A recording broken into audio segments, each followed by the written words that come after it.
everybody. Welcome to the Football 360 show, the fastest 48 minutes of football talk on the planet. I am JP Rock. He is Matt Bierman. Our social media, if you're watching, is on the screen at JP Rock MO on X, at JP Rock Scout U. Right? Is that what it says? Yeah, that's what it says. And then Matt, yours. Elite Football on X and Elite Football Academy on Instagram. It's like your phone number. You don't really check your own phone number. You know what I mean? So it's like I just know my Instagram. But how you doing, man? Everything's good. Doing great. Huge Football week, man. It's like Christmas, kickoff of the high school season, the college season locally. For most teams, Mizzou's on Thursday, Lindenwood's on Thursday. Yeah, I wasn't. The NFL's got a week off, I guess, and then they'll be rolling. Right, and then another local school, Mobap, kicks off on the 6th.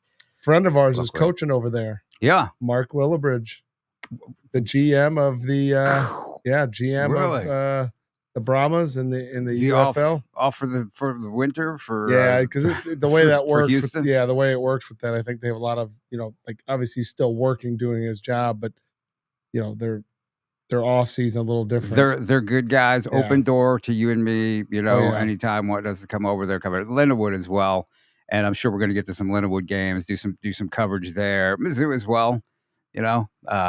Looking forward to that. But here today on the show, big day for us. We're going to be joined by some guests. We're going to be covering some 6A football pretty well. CBC head coach Scott Pingle's supposed to join us here in a minute, as well as Nixa head coach John Perry. Nixa, favorite for a lot of people to go all the way. Number one by some people who do the ranking thing. And then, of course, Blue Springs South head coach Alan Wines is going to be joining us as well. And Coach Williams, I didn't, Coach Williams, I knew I was going to mess up the name. Coach Williams, he's a Francis Howell grad. Are you familiar with him? I did not know that. Yeah, Coach Williams is a Francis Howell grad. So looking forward. What year do you know? I don't, but we're going to ask him. We're going to find out. We're going to find out a little bit later on the show. But man, exciting time. Season kicks off on Thursday, and that's happening. I don't remember that back in the day. No. Being a thing. No. It was always a Friday, but I think it's the referee shortage deal. I mean, yeah. Coach Pingle could probably tell us because he's an AD. He probably knows more about that. But it is interesting how they do that. Right. Really interesting. Exactly. Speaking of the man himself, we are joined right now by CBC head coach Scott Pingle. Coach, how you doing today? I'm doing well. How are you guys? Great. Thanks for joining us today. Great to see you. So it's Christmas time around these parts for football fans, high school football fans. And we wanted to talk to you, get a rundown of everything CBC football. Well, let's go. What do you guys want to know? I'll sort of be an open book. Sure, absolutely. I'm sure everything. As any coach is, right? Right. Yeah. So just kind of a rundown of your 2025 team overall. I know last year you guys finished 9-2, which for most schools would be a great season. But at CBC, you've set the bar pretty high. And so I know you guys weren't satisfied with 9-2. So how's this team looking? This team's, it's the cool thing about high school football, guys, is you get some holdovers, but really each team changes from year to year. Each senior leadership changes. Your stars kind of change. Your glue people change. So this year looks very similar to what I expect our teams to look like. I think we got some speed on the perimeter. I think we got some speed in the running back. Our linebackers come downhill in a hurry. Our D line can be disruptive. So. I hope we're getting back to where we want to be. You're right. We're 9-2. I thought last year's team was pretty good, but I gave a lot of credit to Jeremy and his staff and what they did against us. So, I'm not ashamed of where it ended last year, but it definitely motivated us going into this year. Yeah. Who are some of the? I know you're returning Nick McClellan, which is I'm sure a glue player for you. Of course, one of the top athletes in the state. Talk a little bit about him and his development over the years as a player. Yeah, Nick's done a lot for us. He's played safety for us. He played quarterback now. This will be his second year starting at quarterback. And I think Matt kind of knows what I try to do with my quarterbacks. I make them do more than just throw the ball. They got to run an offense. They got to make the right checks. They got to set the protections. They got to change the protections. They got to understand who we're RPO. And so, Nick's really, really dove deep into being a quarterback, and that's kind of my thing with him. I said, Nick, you're athletic as all get out, but be a quarterback that's an athlete. Don't be an athletic quarterback. And I think he's really, really grown into that. And I think he's going to surprise a lot of people with how accurate he is. Last year it's kind of funny. I think there's so much room for improvement. He had 22 touchdowns, 1 interception. So, but I think that there's still a lot of room for improvement with this kid, and he's really shown great leadership and been spinning the ball really well this summer. You do ask a lot of your quarterbacks, which I think is awesome because, and obviously you've had a string of guys that are able to play and do all the things that are required in your offense. But I think it's one of those things that, it attracts guys to your program. And also it's one of those things that you're not easy on those guys. And I think, this day and age, it's kind of countercultural, and I love it. I mean, to be honest with you, I absolutely love it because it's one of those things where, we have a relationship with a lot of the quarterbacks that are in your program that we've worked with over the years. And I mean, the story after story of guys like when they're young and they don't quite know how to take getting coached super hard. And I've always been the corner, been like, hey, that's what you're going to get. Like, but if you want the demand and get the excellence that he's asking for and demanding, then you need to fall in line and you don't fight it. And funny quick story. Years ago, I remember you called me like, hey, Dalton Demos, you kid, this is many moons ago. And you're like, hey, he's, will you do me a favor and like say something to him? Like he was like maybe a sophomore, like he's in the back of the line, like kind of still being immature. Like, he's just a young guy, not realizing like, hey, I'm leading this team, or maybe he was going to be a junior, whatever it was. I'm going to be leading this team. And I remember like pulling him aside and his dad and saying, hey, listen, nobody's calling me and getting me involved unless you are not doing what you're supposed to do. Like if it's gotten to the point where we're in asking for other people to help, like, but I do think it does take a village, for some of these guys to like, reach their pinnacle. And I think, you guys more than any I have seen over the years at firsthand have done an excellent job. So that's why it's interesting when you hear, it doesn't surprise me when you say 22 touchdowns, 1 interception, and there's room for improvement. And you're correct, there is. And I think Nick has a high ceiling, and he's such a phenomenal athlete, and then even better human being. So you're going to be able to push him and get a lot out of him this year. Yeah, and Matt, you hit on something that I try to drive home with my team. We are probably one of the few people in this world that tell these guys when they're wrong. We'll correct them. We'll try to sit them down and make them understand what they did wrong. But a lot of the culture tells them how great they are a lot of times. And for us to be kind of critical of them, not mean, not tell them they're bad human beings. We always stress that. Look, it's the football player that I'm dissatisfied with, not the human being. So, we always try to separate that. But, that goes across our board. Every day we're trying to make sure these guys are living a good life. They probably get tired of me talking about being a human being more than I am a football player. But I think that's what these kids need more than now than ever is that leadership about what does it look like to be a young man in 2025. Yeah, and it's really tough. And of course, Nick is committed to Kansas State. You have another D1 player at running back, Courtney Rivers, who's very talented. Give us kind of a rundown of him and your offense overall. Yeah, Courtney, it's funny. We don't have a lot of people back as starters per se, but we got, 10 of our guys that we plan on starting all saw experience last year. So, I mean, I think high school experience is just as important as starting. So I say that when Courtney was one of those guys along with Vic Williams, those are 2 dynamic cats. Vic's going to surprise a lot of people. He's this little spark plug that can just flat out go. He ran a 10-7, so he can scoot. But Courtney's kind of that downhill. He's a guy I've had for many type of years. He sees one cut and goes. He can break tackles. But in our offense, if you can't block, you're not even going to be in the backfield because you got to do so much more in the pass pro. You got to get out on routes. So understanding the schemes and how to get things done is really important to be a running back for us. Yeah. You also have Jake Plummer, another D1 guy.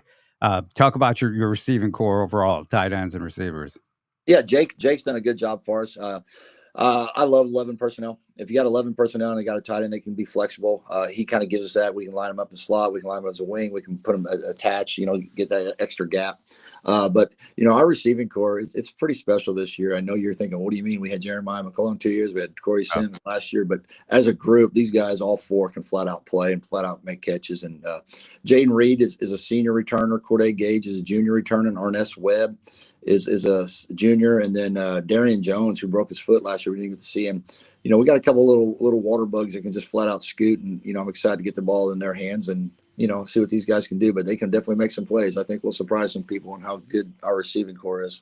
Yeah, you guys play fast too. So describing what you described, that fits exactly what you need. And I'm intrigued to see Corday Gage. I'm intrigued. That's my thing. JP and I have talked about him numerous times in the show. I always tell Corday, quit messing around with baseball. I'll tell you what, though, he's a stud baseball player, so I'll never say that because, we talk about that all the time, where your bread's going to be buttered at, and I don't know. He's a heck of a safety, too, guys. He's going to be probably, for anybody that's followed us for years, we don't play a lot of guys two ways, and Cam Babb might have been one of the last few that we ever did, and he was special. And Corday's right in that mix of probably being a two-way starter full time. He's unique. I love coaching that kid. He's great, and of course, it all starts up front with the bigs. Run down your offensive line for us, because I know over years past you guys were a little light in that area. Yeah, we got 5 guys. We're probably going to go with 5 seniors right now. From left to right, we got Gavin Dobby, who's committed to Navy. He's about 6'4", 270. He's a kind of the traditional road grader. Yep. Then I got Carter Woodard. He's probably that squatty guy, about 5'11", 6 foot, about 280. But he can pull and run. Mm-hmm. My centers are tiny, about 220. Gavin Hurlbutt will be my center. And then right guard will be Landon Brown. He started for me last year.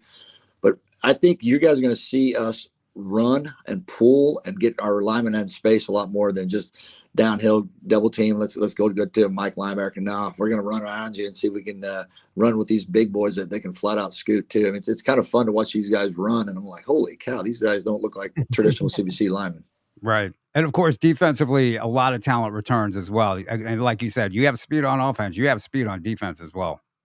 Yeah, we got our D lines anchored by 3 seniors again. We're very heavy. We got 34 seniors this year, which is a big senior class. So we got 3 D linemen that are seniors, but we got one back. One guy focused on wrestling last year. His name is Joe Kopp, but he's back. He's anchoring the inside, and he's got that wrestling mindset of staying low and throwing people. So Joe's done a great job. Our linebacker cores, we're bringing 2 back in Cortland Collins and Jameer Sims. Courtney's little brother Cole Rivers would probably be our other Mike linebacker. Our outside backer will be Gabe Wilson or Ethan Wright, but they're doing really good. The question mark's a little bit on the back end. We're trying to find that second corner. Right now, we got a sophomore slated there, Josh Beasley. Man, he's got a high ceiling. He's 6'2", 190. Yeah. But he's just got to kind of, I always say, you got to get the JV out of you. And I don't mean that as a negative. It's just you got to playing varsity on Friday nights is just a lot different than playing on Monday afternoons. And you don't get away with like silly mistakes. You don't get away with bad footwork. You don't get away with bad hips. So that's the thing we're stressing with Josh, but he's so coachable that I'm really excited for him. And yeah, Josh has been a dude since middle school. I mean, he definitely looks the part. You're absolutely right. Yeah, and he's so coachable, and he just wants to please you. And I think sometimes that's a blessing and a curse because he tries so hard not to mess up. And it's like, Josh, you got to play freer, and that's what we're trying to tell him within the scheme of what we're asking him to do. Right. Schedule wise, you guys open up with Sacred Heart Griffin, and they're always obviously a program that's well coached. Well, they're going to be well-oiled machine. You guys go there, I believe. Yep. What's the outlook of this game look like for you guys?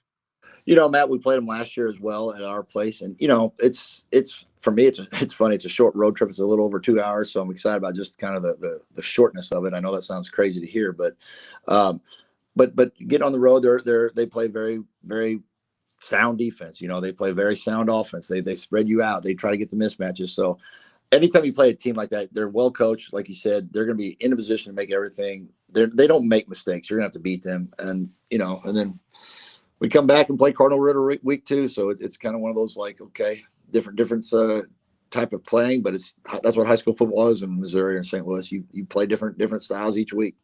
Right. Absolutely. And I know it's better than the road game in Georgia. You guys go to Georgia as well. You also had to play a team from Tennessee. So your schedule's pretty tough. Any dates you got circled there? Big games that your team's looking forward to? Well, I think anytime you do those long road trips, that's what the kids remember. They remember those bus trips.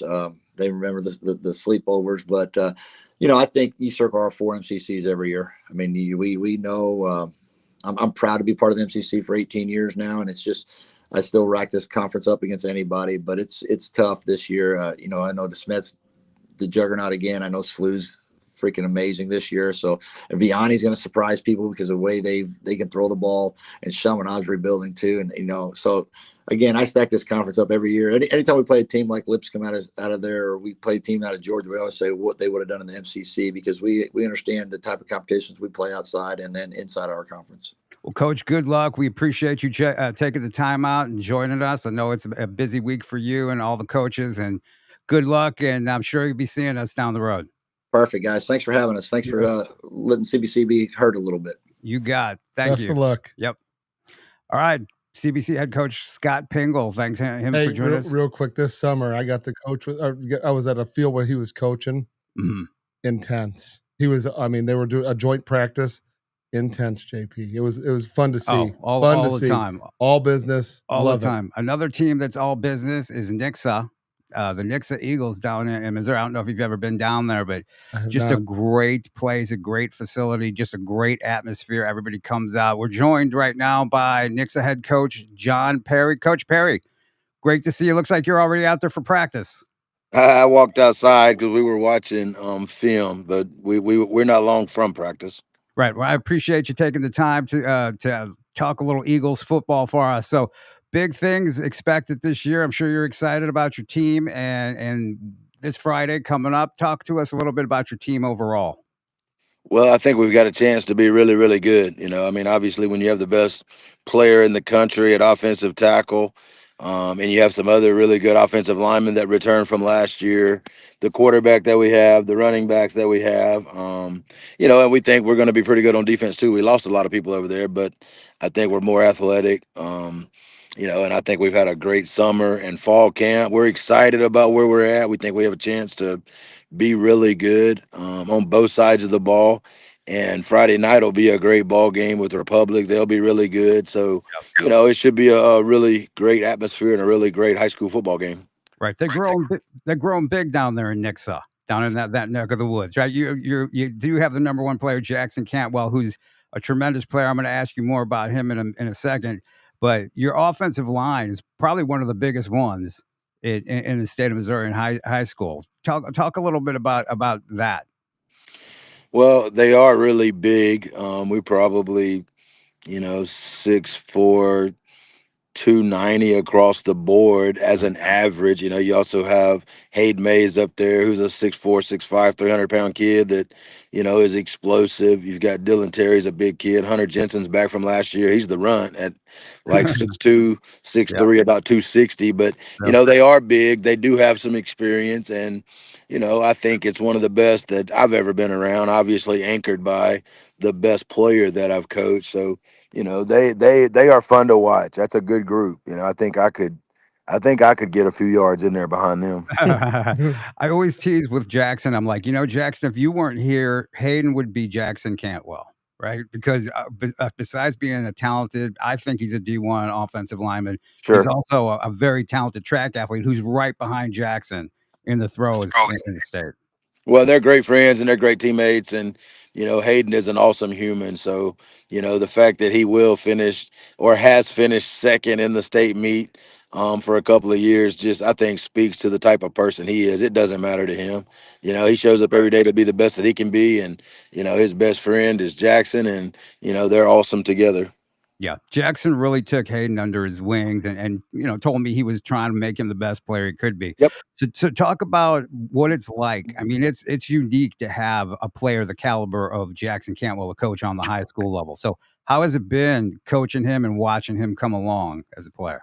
Well, it's been a blessing because not only is he super talented, he's also one of the hardest workers I've ever been around. He wakes up every single day with this thought of I've got to be better today and I've got to work hard and I've got to get after it. There is no complacency. That's not the way he's built. He wants to he has goals for himself and he gets up every day and works as hard as he can work. So that part is an absolute blessing when your best player acts like that, carries himself like that, you got a chance to have a really good team because, it kind of feeds everybody else. Yeah, I was going to say that is the blessing of all blessings when you have your top guy be the top guy who's driving culture and driving the ability for people to get pushed, and he's bringing guys along with them. And I think that is the struggle. I mean, we've all seen high level recruited guys, high level rated stars, 5 stars, and sometimes that they become a curse to a team rather than a blessing, right? And I think I think that speaks to Jackson's his character and how he's been raised and just who he is, because that's not always the case. I mean, you sometimes see situations where you're ready for that guy to get out and graduate early sometimes, and it sounds like Jackson, we interviewed him a number of years ago. And Best guest we've had on the show until now, Coach. yeah, awesome. I could not believe how mature he was, even at that age. It was unbelievable. Yeah. Yeah, I've heard the horror stories, of the 5 stars that, they're worse as seniors as they are as juniors because they start reading the press clippings, and Jackson's just not built that way. His parents are not built that way, so they are a good team as far as Team Cantwell, and Jackson is almost obsessed with being the very best that he can be, and that's not that's not normal probably for somebody that has had all the accolades that he has had. So it is a blessing, and that's something that I'm very thankful for. Right. You have a couple other D1 guys on offense, starting with your quarterback, Adam McKnight, who I think I do have him ranked as the best quarterback in the state in his class. And then Jaden McKnight, you got a little present that dropped in on you. Talk a little bit about those guys and how Jaden, were you surprised about Jaden joining you? Because you guys played him in the state championship last year. And how's he fit in with your team so far?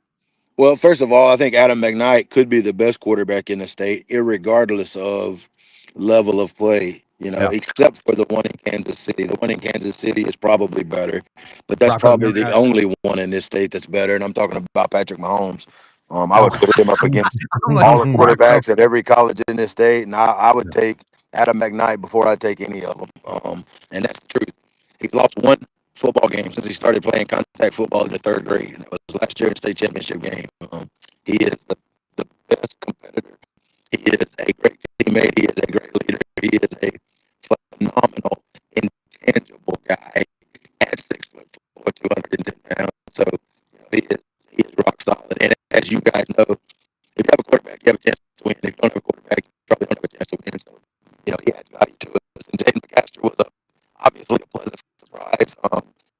Hey, Coach, your audio is breaking up a little bit. Can you move your phone just a little bit? Yeah, can you hear me? Yeah. Okay, I'm sorry. I did get the part about that. Obviously, one of the best quarterbacks that I've ever been around. And then Jaden McCaster, when he moved in, what a pleasant surprise, right? Like, was not expected, but he has come in and been phenomenal as a teammate, as a human, as a person. He's fantastic. Obviously, we got to see him in the state championship game last year. Saw a little bit too much of him, right? Because he really started that night. So, he fit in really well. And obviously, it's made us better. Gotcha. We're having some audio problems, Coach, so I won't keep you any longer. I know you're getting ready. I mean, you promised us some 10 minutes of your time, so I appreciate it. But, yeah, Adam McKnight, just a phenomenal guy. And I was there at the Lee Summit game and saw him, just the ice water in his veins, help win that game with that touchdown pass with 10 seconds left in the game. But congratulations on your success, and we're looking forward to you. And hopefully you'll come back with us when we have better audio, and I'll be looking forward to seeing you in a few weeks. Yes, sir. Sorry about that. Y'all have a great day. Thank you for what you do. Yes, sir. Thank you, Coach. Appreciate it. That was going great, and then all of a sudden it just cut out. But he was talking about Jaden McCaster. You could hear him, and that's what a welcomed addition. Yeah. Oh my gosh, it is. And it's funny because on Saturday I spoke with Coach Merritt at the Jamboree, and he said that the transfer surprised him a little bit, but he wished Jaden a lot of luck. And I mean, you lose a player like that, during the summer when you make all your plans, as your offense is kind of. Let me tell you, there's probably not more of a depressing deal. It's like someone getting hurt, right? You're like, you're going to game week and then somebody goes down. You're like, whoa, right? Like you're sick to your stomach. Cause I mean, football is hard enough when you got all your guys. Correct. It gets tougher when you start losing guys, right? And then if they lose, you lose them otherwise. I mean, just to a transfer or something like that, boy, it hurts. Unexpected. It really hurts. It hurts. It does really hurt. But I mean, DeSmet, like I said, they looked good. Cameron Garrett's going to step up. Caden Sharp's going to. I mean, DeSmet has guys. Yeah. So they got some speed, but it's tough to lose a D1 running back that close. Speaking of talent and talented teams, we are joined right now by Blue Springs head coach Alan Wilms. Right? Am I pronounce that right, Coach? Close is Alan Wilmus. Wilmus. Okay. Yeah. Interesting. Okay. So thanks for joining us. We appreciate you taking the time, giving us some time, talk some Jags football. Big year for the Jags coming up. You guys got a lot of talent. So go ahead and give us a rundown of your team. We have a very experienced group. A lot of these guys, I think we have 10 guys who started as sophomores in 2023. So, there'll be 3-year starters. A lot of them are talented guys. We're returning 17 starters from last year. And a lot of those guys either have offers already from D1, D2 to whatever. But, they've been in our system and been in our culture for 4 years now. And we're excited about them. Super talented guys, but just great kids, great chemistry, great teammates. So for us, we're looking forward to starting, that's for sure. Absolutely. And we've talked about you on the show in the past about what's coming up this season and how I feel you're going to be right there in the mix at the end because you do have that returning talent. And it's led by Aiden Wilhelm, right? A talented quarterback. And is he committed? Is he committed to a team? Yeah, he's committed to Rice, so okay. He's going to be their quarterback down there.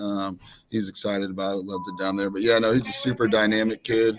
Can run, can throw. He's improved as the years have gone on. He's a guy that started as a sophomore, but just a dynamic kid. I think he's improved his arm strength and his throwing ability for sure, but he can take off at any time. I mean, he's a true 4-4 guy. So we saw teams last year that were using 3 defensive players to spy him, which I've never seen before. He's definitely changes the game.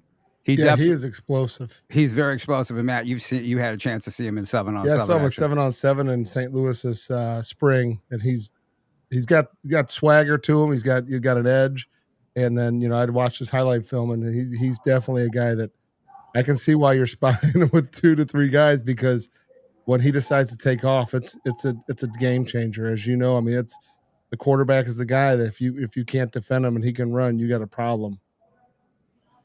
Yeah, and if that was not enough, I mean, he has one of the best receiving corps that I think returned in the state of Missouri, led by Gary Hill, and you also added Chance Taylor, who I've thought was a phenomenal player since he was an 8th grader.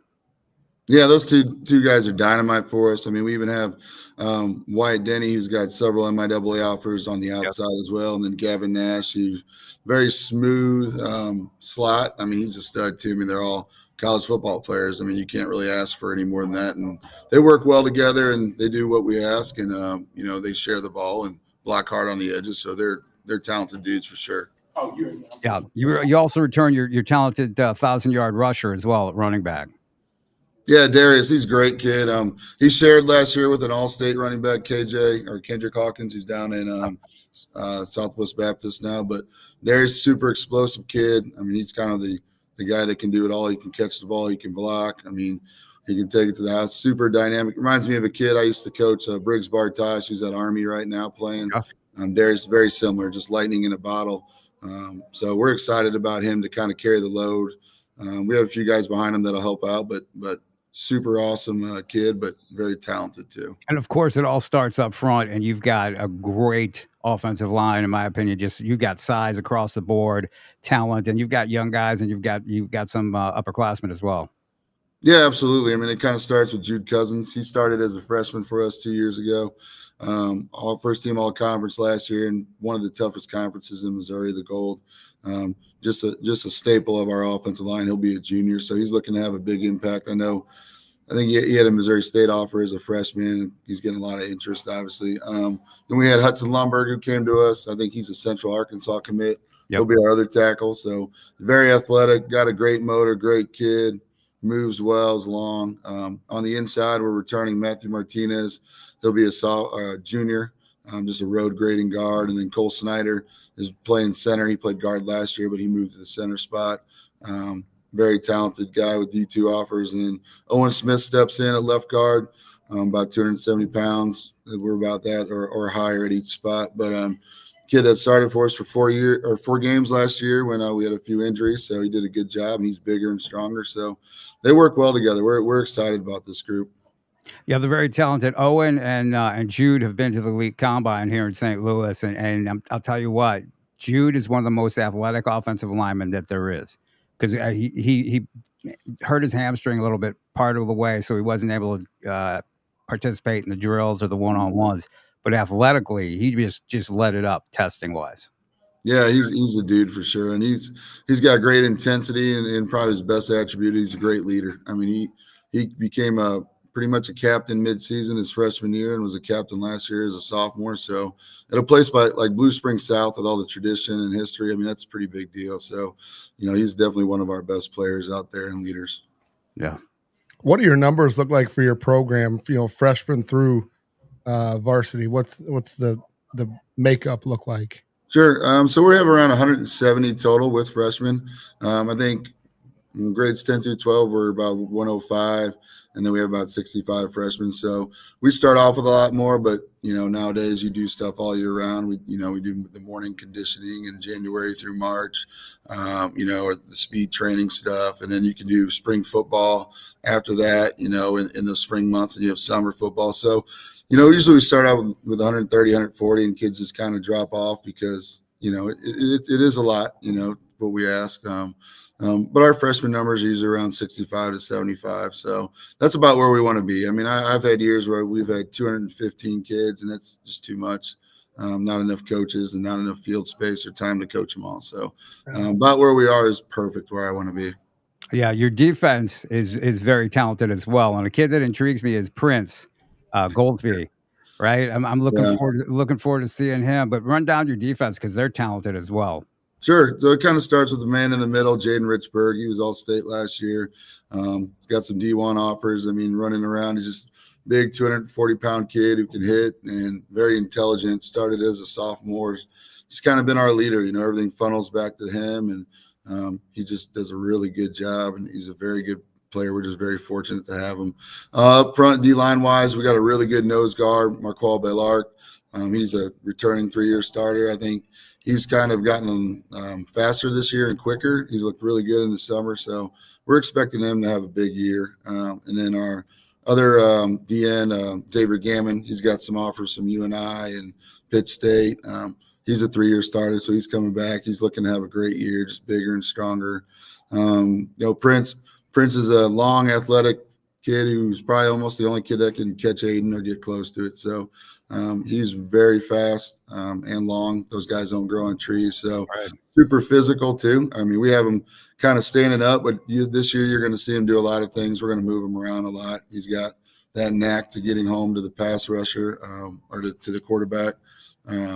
So we're looking forward to him. And then on the other side, Brock Lindsay returns as a linebacker who started for us last year. He did a good job, but bigger, faster, stronger. We got 2 really good safeties that came back, Braden Stoffer and Parker Hunt. He's committed to Northwest Missouri State, I believe. Mm-hmm. And then our 2 corners are back. Blaine Marshall, who was All-State last year, he's committed to Augustana, and then Jabari Howard, who's got some MIAA offers. So very fortunate. And then Cy Wilmus in the middle. He'll be starting at that middle safety for us. So he's been doing a good job all summer. And then Brady Morgan will be a senior. He'll play that other DN spot, and he's about 270, 280 pounds that can move. So we're looking good on defense. We're excited. A lot of returners, but a lot of guys that can help contribute behind too. A lot of talented guys, Coach, and Xavier Gammon. He's been to the Elite Combine as well, a standout. We appreciate you're sending your guys over here to get better. No problem. I mean, that's part of the process, right? Is the guys working in the off season to do things to make them better.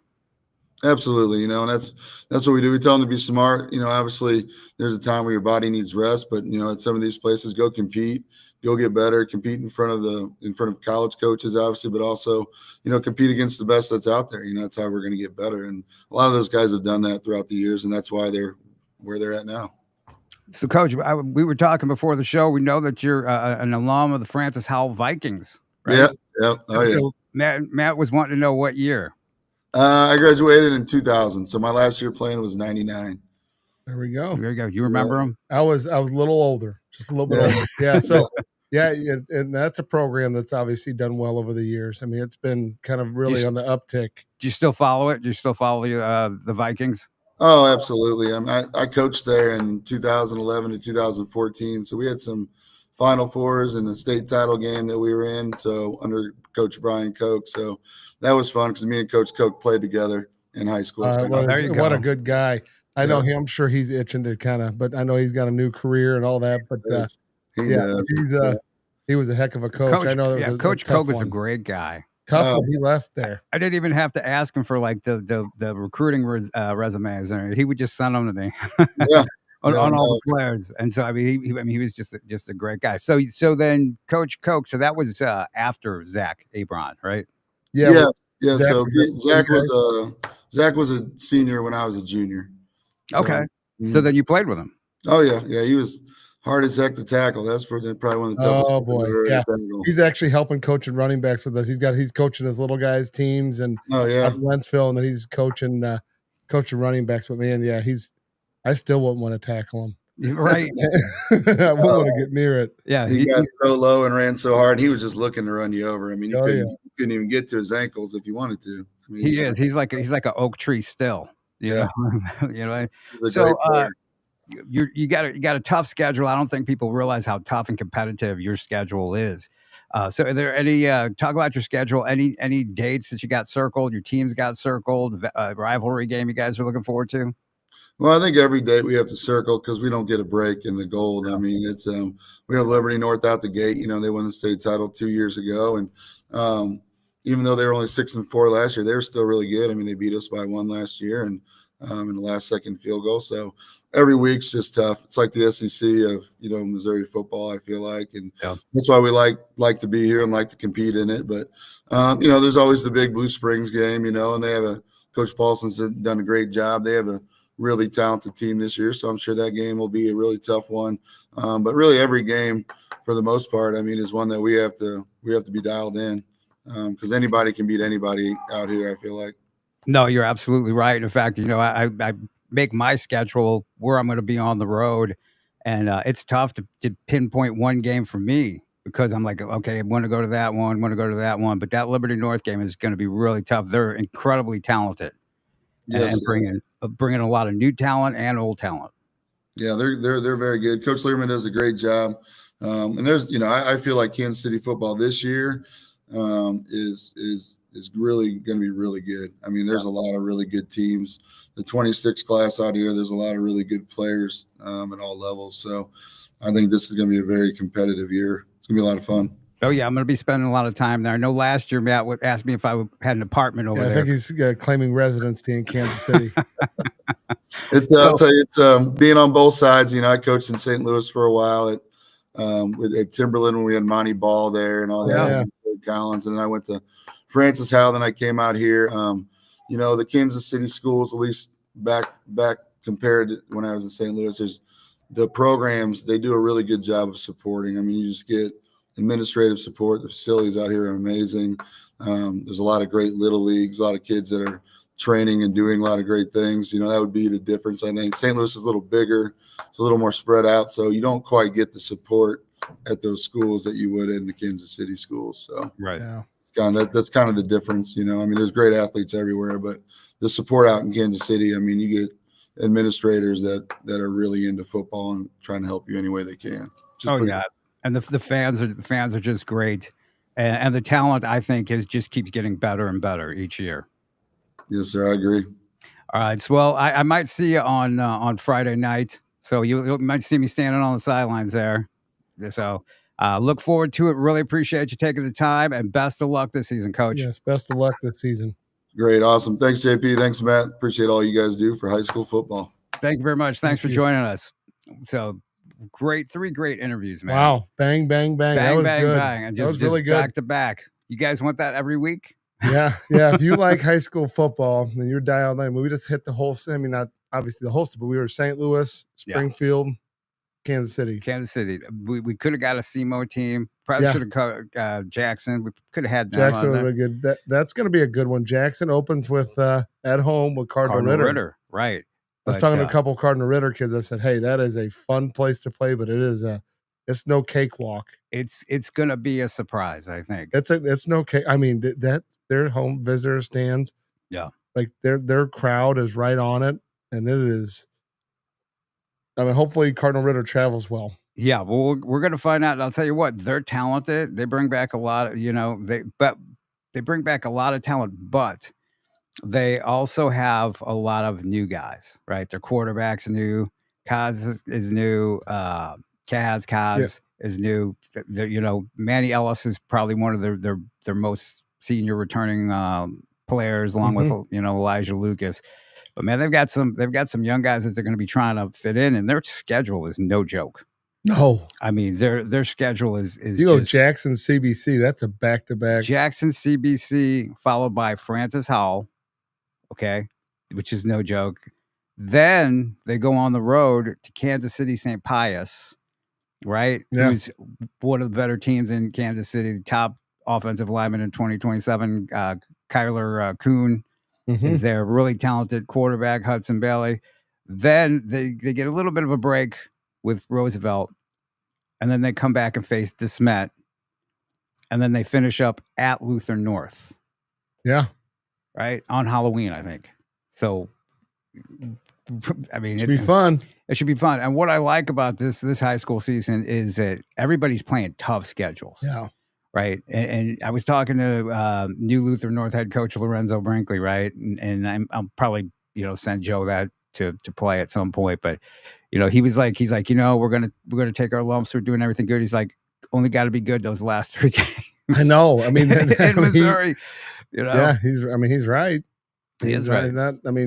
But I think that's what you see the better teams doing. Like, if Kansas City, iron sharpens iron, they're going to be beating up on each other, right? Yep. And I think you see, like, where CBC, where Coach Pingle is very, upfront about it, like, hey, we're going to go play these other teams, but we know the 4 that we got to play locally. Yeah.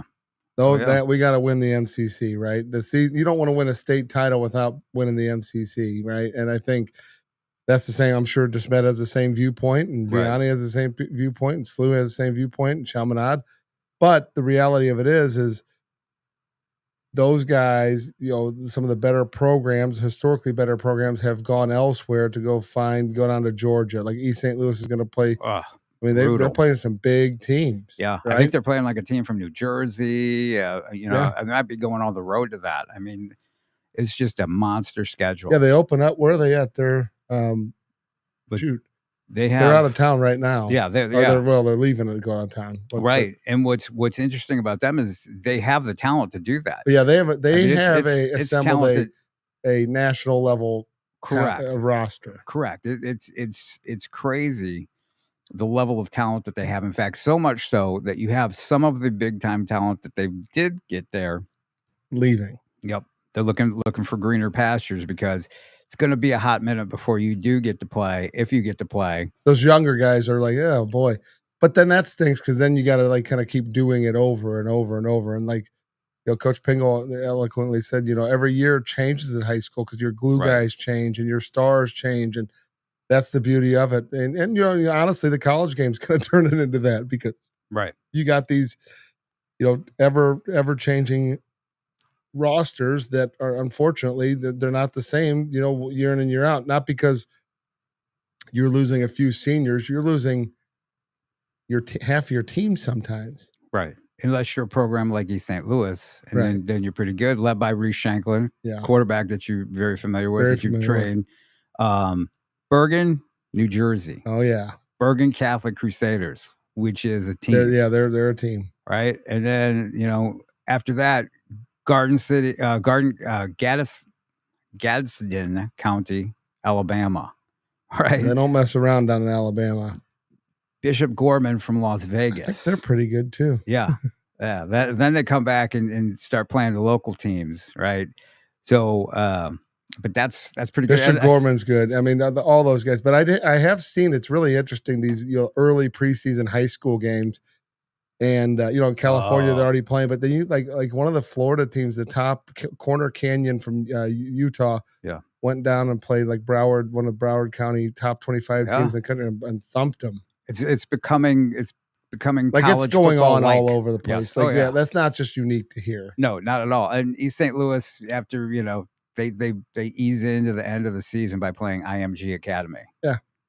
Down in Florida. So that is wild. That's brutal. That is wild. But that tells you something about what Coach Slunk thinks he has talent-wise. Correct. That he can do that. And they're just talk about not afraid of. Yeah, they're not ducking anybody. They're gonna go play whoever wants to play them. And I think that's a good thing. Right. Yeah, and I think they go down every summer to Bixby, which is that's a big program, and they spar with them. I mean, they are a perennial top 25 to 50 in the nation team, right? Every year. Every year. Yeah. MCC, like you said, brutal. Everybody's better. SLU looked really good when I saw him on Friday. How about your situation? How's things looking? What's your game looking like? So I got my little freshman guys don't get to play till after the holiday, which stinks, but that'll be fun. I got our varsity team is playing Seckman, which is always a really high quality opponent. Are you guys there or at your place? There. That's a tough that's place. Always a good one. Yep. So they are who they are. They run what they run. And I don't think they're going to vary much from it. They're going to kind of come right at you, make you stop them. Which there's teams that have had success against it. I think the West team this year, watching them on film, is a little different, more mature, just similar to. What these coaches were echoing, this 2026 class is a pretty darn good class, I think, top to bottom. And it's weird. Like the trend of watching, and you have to think, okay, this 2026 class, like Parkway West has 30 plus seniors. Name the last time that happened. That's wild. But the galvanizing event across the country, those kids were the backside of COVID. So when they came out of it, it was like, oh, I'm going to get to go play football. We saw a resurgence that year in our flag football, our tackle football, all of that. Yeah. And what's interesting is that group is now seniors, but the group ahead of them, I would argue, was pretty darn weak because they were right in the middle. They were, yes, we all experienced it, but their timing was not great. Yeah. And so these guys were a little bit delayed, and they came out of it. They were still in middle school. They got to play still, and then they ramped into high school, and parents were like, yeah, let's just let them play, right? And so that I think has benefited the class of 2026. Yeah. But we're starting to see what's interesting is on the younger ages, it's like ebbs and flows, like these little guys, like there's less teams in fifth grade in some of the local leagues and younger. It's around the area it's different, but there's different parts of the pockets of the city where we're getting back to not I'm not going to say the concussion age levels, but like similar. It's starting to fall off on the younger ones, and I think again that could be emblematic of what was going on with that group of people during that period of time, and it affected a lot of things. So you still got to work that through the system. Yep, absolutely, man. Time flew by today. Want to thank all three great guests that we had: Coach Pingle from CBC. Coach Perry from Nixa, sorry about the audio problems. And then Coach, am I getting it right? Wilmes? Yes. Coach Wilmes. Coach Alan Wilmes. I'll make sure that I have that one right. You have your pronunciation. I have my pronunciation. Because I'm not a talker. No. So you notice I'm not trying to pronounce it. Right. But hey, I'm a guy, people butcher my last name all the time, so I don't. I'm sure. Matter. I'm sure. Fireman. That's what everybody knows what a rock is. Yeah. Right. Right. If you can't say rock, you got a problem. You got a problem. It's nice and easy. So enjoyed ourselves as always, everybody. There's our socials: JP Rock MO on X, JP Rock Scouts U on the gram. Matt can be reached at Elite Football on X and Elite Football Academy on Instagram. And of course, all things football360show.com. Catch us on 5:90 a.m. on Saturdays, KLIS. The Lou Info station, louinfo.com, and of course on Spotify and Apple as well. You name it. You can catch this on X. Should be a good viewing for everybody. I A lot hope of great so. information today. Thank you, everybody. Have a great kickoff, great start of your season. Everybody stay safe. Everybody stay healthy. And we will talk to you next week.